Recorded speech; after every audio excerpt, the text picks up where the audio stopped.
Tout ce qui est connecté à Internet, donc ça peut être des consoles de jeux, etc., on va faire en sorte qu'elles restent des consoles de jeux. On ne va pas faire en sorte qu'elles deviennent, je sais pas, des machines qui vont venir t'écouter, t'observer, t'espionner, te filmer sans que tu sois au courant.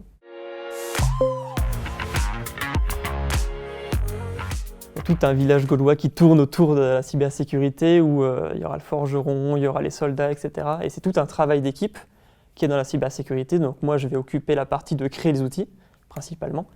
Et d'autres personnes où leur métier, ça va être d'utiliser les outils. D'autres personnes, ça va être de regarder les outils. Est-ce qu'ils sont pertinents? Est-ce qu'ils marchent bien? Est-ce que les outils sont eux aussi sécurisés? Parce que si on utilise un outil qui lui-même a des failles de sécurité, c'est pas terrible. Et du coup, ouais, c'est une grosse communauté, c'est sympa, il y a plein de domaines, plein de métiers. Officiellement, c'est de participer au développement d'une boîte à outils qui va contenir plein d'outils pour attaquer des machines. Mais officieusement, j'ai un rôle plus polyvalent parce que dans une start-up, on ne peut pas se permettre d'avoir une personne spécialisée dans chaque domaine. Donc je vais m'occuper aussi de la création de laboratoires pour tester nos outils. Je vais participer aussi à des missions de recherche.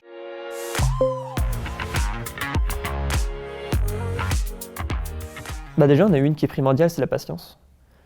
Parce que c'est souvent qu'on aura des problèmes, on ne pourra pas les résoudre, et peut-être qu'on va passer 1 heure, 2 heures, un jour, plusieurs jours, ça dépend de la taille du problème, mais c'est très souvent que le problème, on ne peut pas le résoudre, on n'a pas les connaissances, et on ne peut pas tout connaître, c'est normal. Est-ce que c'est une qualité? Je ne sais pas. C'est pas vraiment un nom, mais c'est essayer de te mettre à la place de la machine. Je dirais qu'il faut de l'imagination. Il y a toujours plein de manières de faire une chose.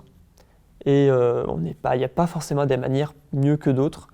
Et c'est juste, toi, comment tu vas t'exprimer.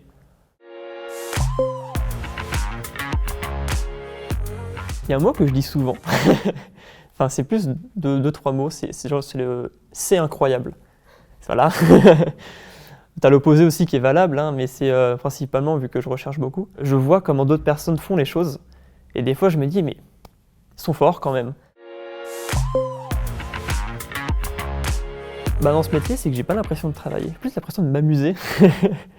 C'est que quand j'ai une idée, je suis là, mais comment je vais la faire, comment je vais lui donner vie, etc. Il y a plus une notion de ça c'est moi qui l'ai fait, il y a une fierté derrière. Et derrière, il y a aussi une notion de qu'est-ce que tu vas apprendre aujourd'hui, tu vas apprendre quoi.